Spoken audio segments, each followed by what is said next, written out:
I think it's important to convey like, oh my God, all the steps that you take to get there are so crazy.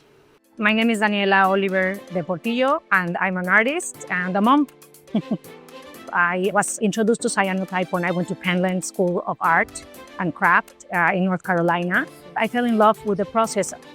Cyanotype is a photographic process or a printmaking process that utilizes the sunlight to expose an image. So the paper is coated with a chemical solution that turns blue.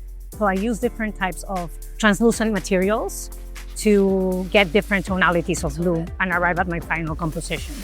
When to rinse it?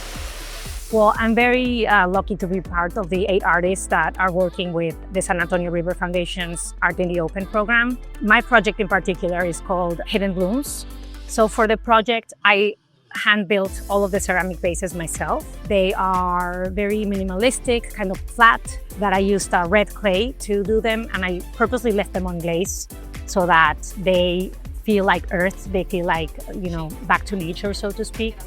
And then I created cyanotype flowers, several actually. There's gonna be 40 of the bases in total that people are gonna find throughout the mission reach. And hopefully people will find them and will wanna take them home with them.